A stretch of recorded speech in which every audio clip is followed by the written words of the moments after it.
Let's have a moment of silence for all those that missed the Copa del Rey final between Real Madrid and Barcelona.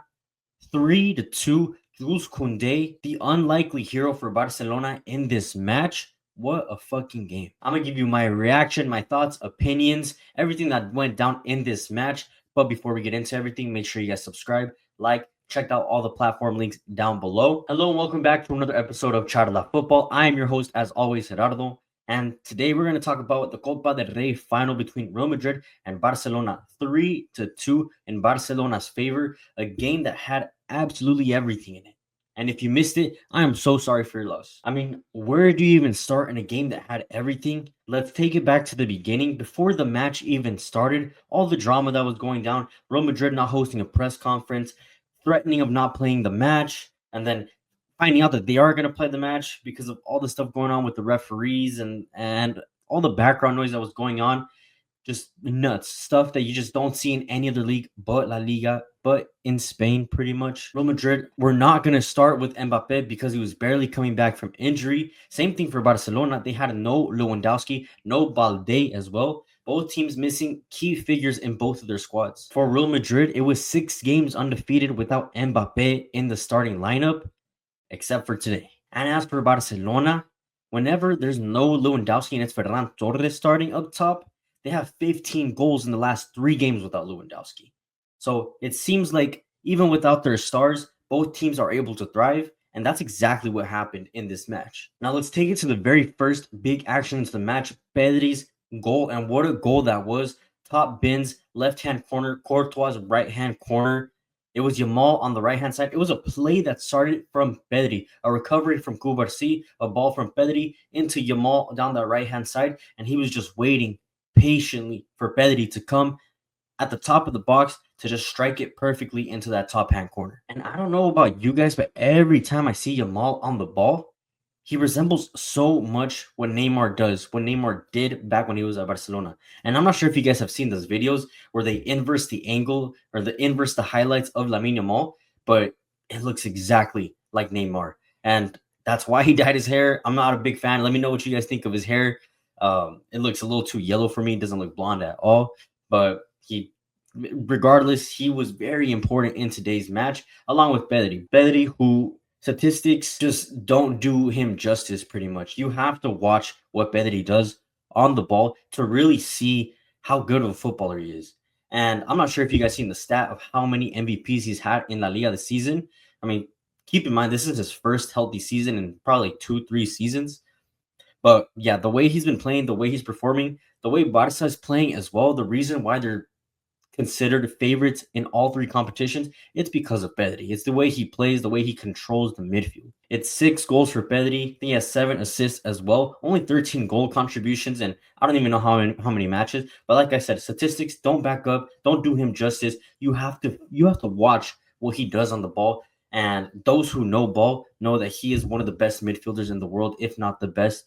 A serious contender for Ballon d'Oro, along with Rafinha, with Yamal, with Mohamed Salah. He's definitely up there. And as for Lamine Yamal, I mean, 17 years old, and this is something I'm always going to repeat. 17 years old to do what he's doing in a Clásico, in a final, the personality that he has, the confidence that he carries within himself, it's just unseen. Not even 17-year-old Messi honestly acted like that. The first half was cruise control for Barcelona. They had total possession, outplaying Real Madrid. They could have made at least 2 to 3 goals in that first half alone. But then the break comes. And this was key for Real Madrid. I don't know what Ancelotti told the guys. I'm pretty sure he gave them a strong lecture in the dressing room. All the captains definitely stood up in that dressing room because the second half was a completely different Real Madrid team that I haven't seen, honestly, in most of the season. The way they reacted with Mbappe on the pitch as well was just, it was great to see, and it was a great spectacle for the match as well. And the cherry on top for Madrid, for Mbappe, on the good work that they were putting in, was a foul at the top of the box. Frankie de Jong brings down Mbappe, who had nutmegged Inigo Martinez. It was basically 1v1 with Cubarsí, but de Jong catches up to him, grabs him, pulls him down right outside of the box. Everyone's screaming for a red card. It wasn't a red card. It was not a goal-scoring opportunity. He wasn't the last. Frankie de Jong was not the last man. Cubarsí was in front of him. So it's a foul. It's a yellow card. Great call. And I don't know. I've never seen Mbappe score a free kick. I mean, I don't know if you guys seen that Twitter account called has Mbappe scored a free kick yet? But the numbers that those tweets are doing right now after Mbappe scored his first free kick, his first career free kick. I mean, that shit was insane. I don't think anyone expected it. The error was on Chesney for the way he lined up his wall. That's his post. He should be covering that. But the pace, the accuracy that Mbappe hit that ball, no one is saving that. It hits the pole and it bounces in. Yeah, no one's touching that. And I think what makes the goal even crazier is that in Mbappe's debut season, now he's surpassed Cristiano Ronaldo's debut season.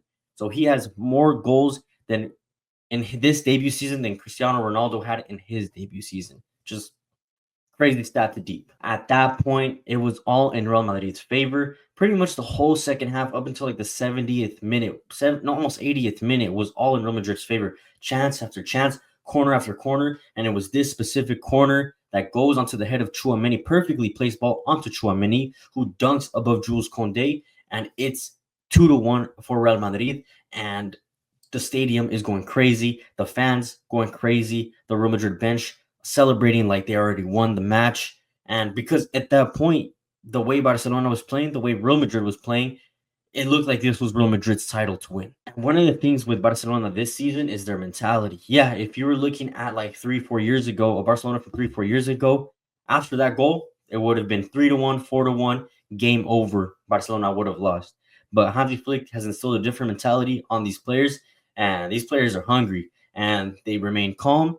In the final 5 to 10 minutes of the match, they tried to regain possession. They did. There was a play where Yamal, once again, a Trivela pass into Ferran Torres, who he was in between Rudiger and Courtois. Courtois getting maybe a little bit desperate and trying to get to the ball because Rudiger could have handled that, honestly.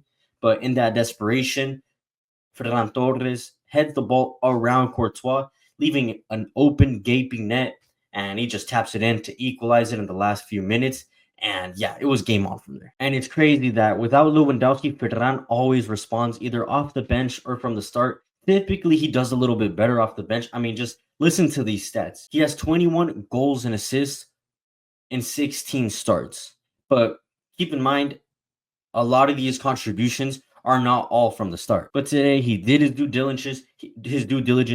He did exactly what he needed to do, making runs and then getting on the score sheet as well. The equalizer, a very important goal for Barcelona, making it 18 goals in all competitions, and Lamine Yamal's 20th assist in all competitions as well. And this is when things started to get spicy in the literal last minute of the match.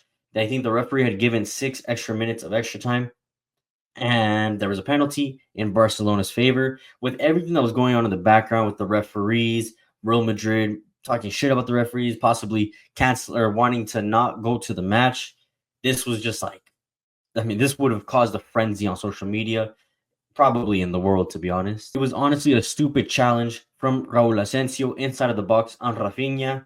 It goes to VAR because the referee had already marked it as a penalty. Barca fans were going crazy.